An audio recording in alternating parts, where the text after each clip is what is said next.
Hey guys, the last chapter was crazy. Who would have thought, right? That's that was a big decision for Pete to make, but clearly he's taking a life lesson out of all of this and he is hoping to better the life of his friend. He's hoping to do more for him because other things matter to Peak. And Peak is already, if you think about it, he's already at the top of the world. He has a family that loves him. He goes to a good school.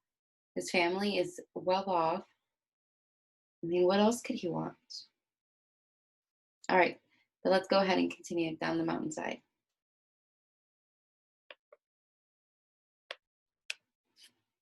Down the mountainside. I don't remember much about the trip back to Camp 6. We stumbled into camp well after dark. I vaguely remember Yogi hooking up a fresh oxygen tank to my mask, but after that, it's a blank. I didn't have any trouble sleeping, I know that. And I didn't have any regrets about not reaching the summit. I woke up with spit frozen all over my face and the worst headache of my life. The oxygen tank was empty. I grabbed another one and cranked it up to 6 for a few minutes. That got rid of most of the headache. Yogi and I were eager to get down and check on Zopa. We bypassed Camp 5 and went directly to Camp 4. As soon as we stepped into camp, we were confronted by one of the Chinese soldiers. He was dressed like a climber, except for the pistol strapped around his waist. In pretty good English, he asked who we were and what we were doing. My name is Peak Marcello, and this is Yogi Sherpa, I said.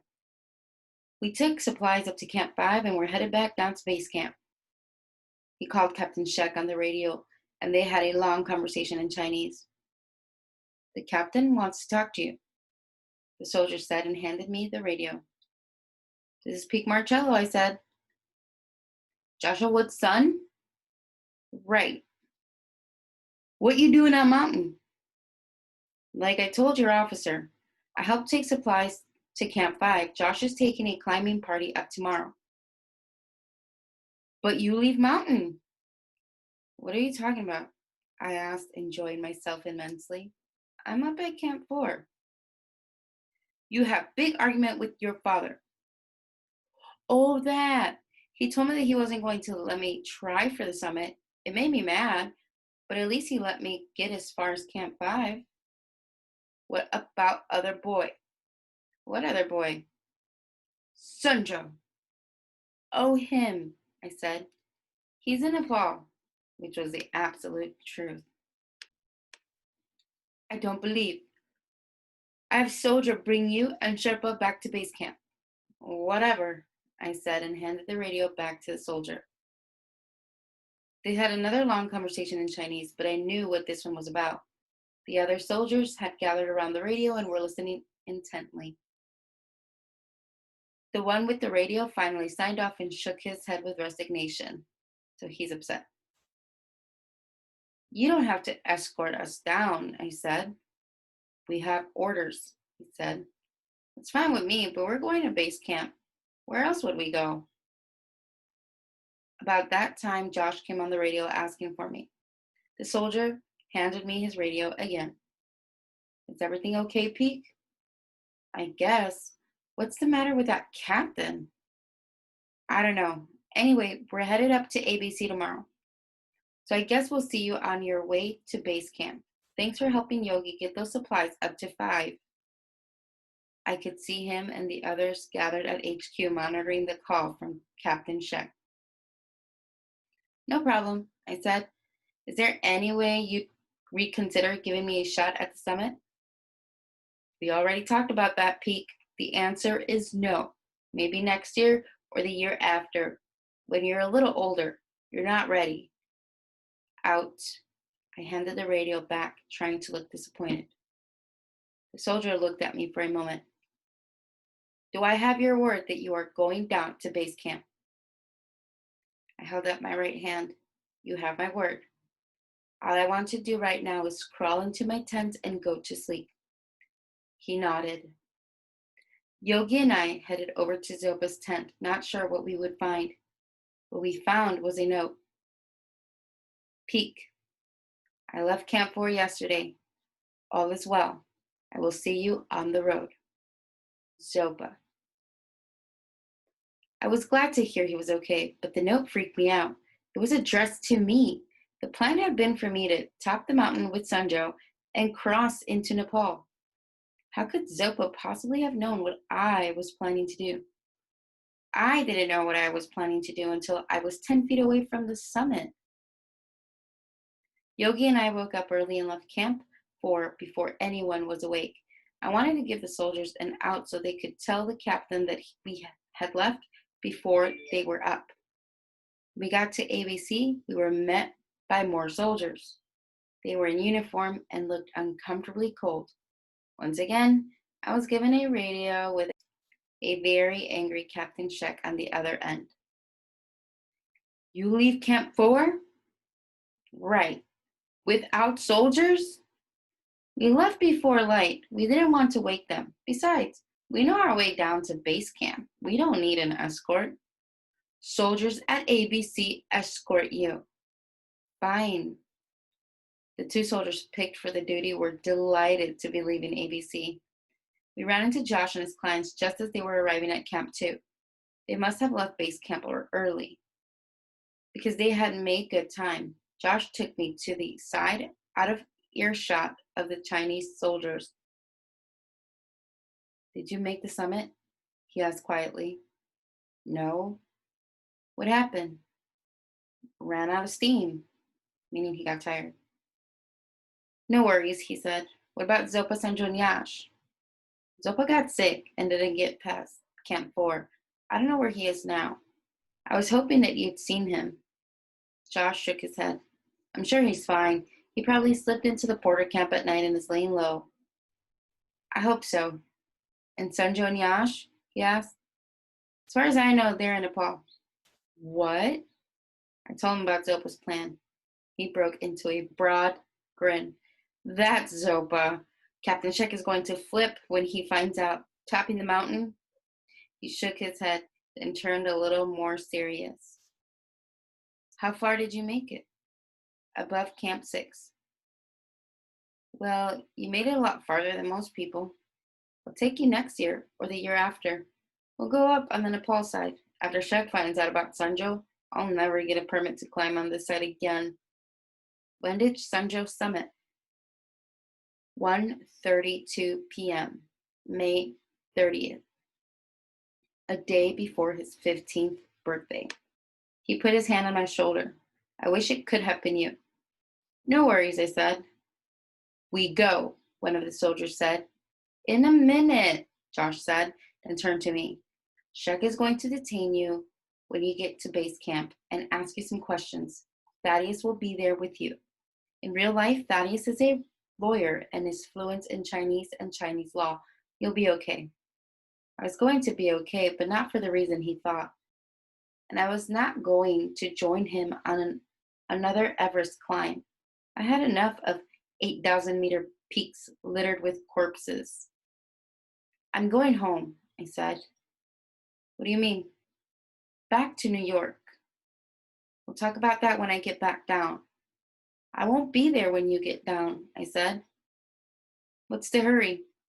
You wouldn't understand. Try me. Okay, I want to be home for the twins' birthday. By the look on his face, I was right. He didn't understand. I haven't missed one yet, I said. Josh stared at me for a moment. Well, I guess Thaddeus can get you a ride to Kathmandu. We go now, Chinese soldiers shouted. We're just about finished, Josh said irritably. I guess I better go. Yeah, well, sorry it didn't work out. Josh put out his hand. Actually, it did work out, I said, shaking his hand. I'll see you around. I started following the soldiers, and Yogi then turned back and shouted, right when you get a chance. Josh looked at me and grinned. I might just do that. We got to base camp about 5 o'clock. Captain Sheck, several soldiers, and Thaddeus Bowen were waiting for me. They weren't interested in Yogi and let him go into camp. When we got to Shek's headquarters, the first thing he did was to dump everything in my pack onto a large table. Then, just like my New York detective a century ago, he examined the contents item by item.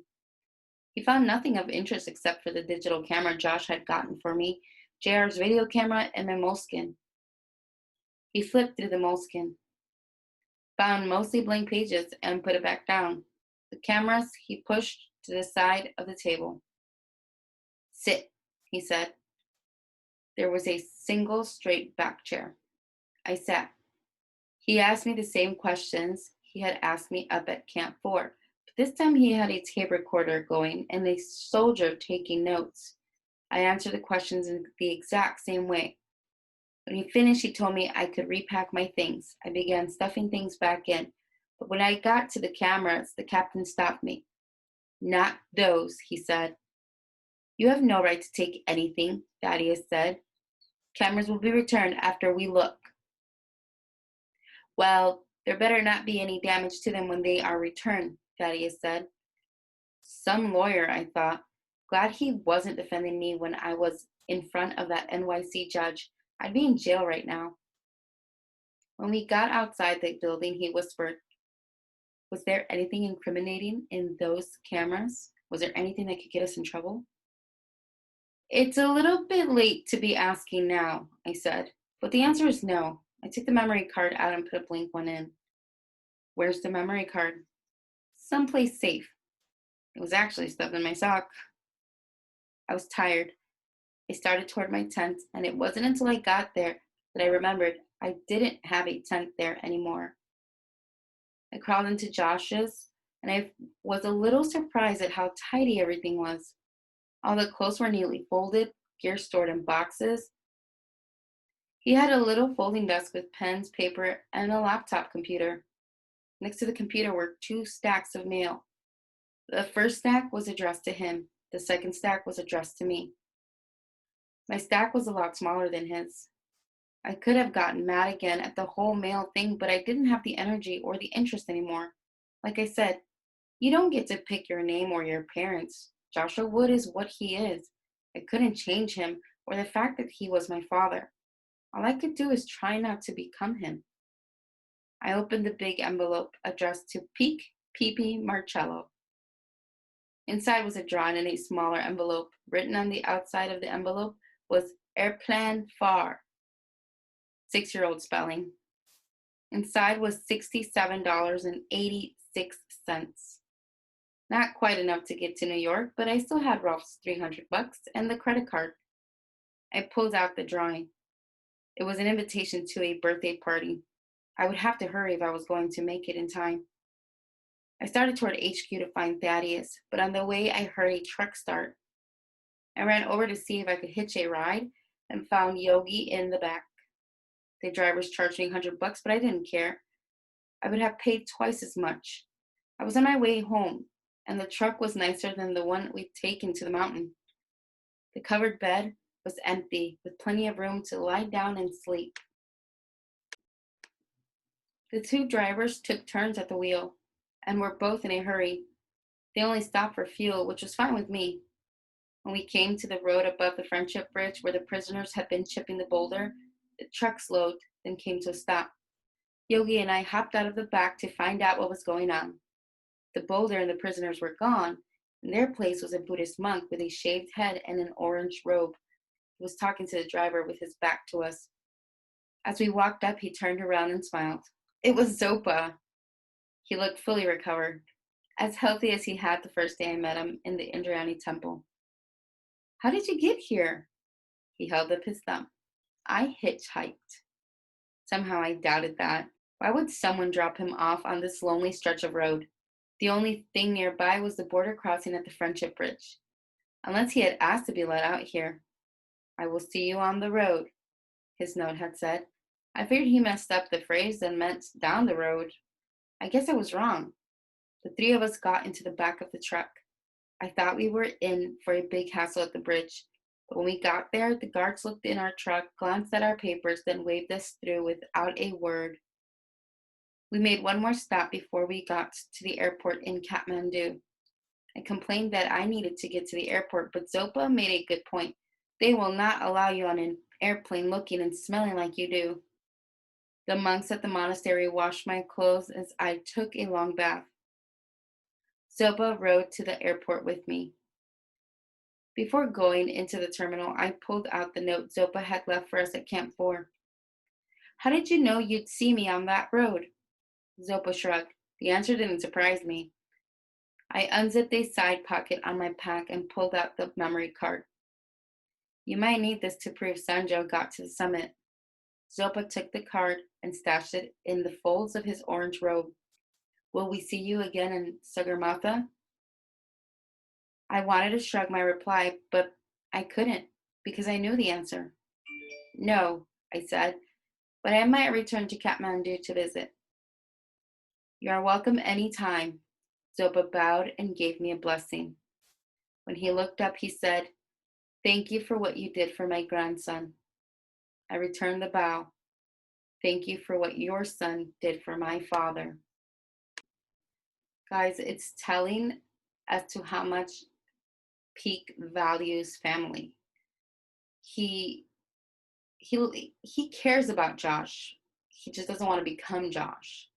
He knows he can't pick his parents, but he's taking the bigger lessons here. He's looking at what matters the most. I mean, he even feels grateful. As much as we can also dislike Josh for everything that we feel he did wrong for Peak, Peak's not even mad anymore. He's let it go. He's determined to not become like him, but he accepts him as his dad. Otherwise, he wouldn't have thanked Zopa at the end either, right? He would have felt some sort of anger or something, and he didn't. So we've got to look at those values are changing in this journey, kind of putting all of our units together. And even how much Zopa cares for Peak. He took care of him right to the very end, taking him to the airport. This was the last person that he saw. But it's a person that's been kind of looking out for him and kind of gotten to know him. And therefore, I think that's why he took some of those guesses of what he thought Peak was going to do. Peak is not a selfish person. His mom said that. Peak didn't even know that he wasn't until later on. So lots of stuff. It's getting very to the point of more of his internal conflicts are being resolved. And that's kind of the point too of this chapter. It's how he's resolving all his emotions and his thoughts. All right, guys, we're going to continue on to the next chapter.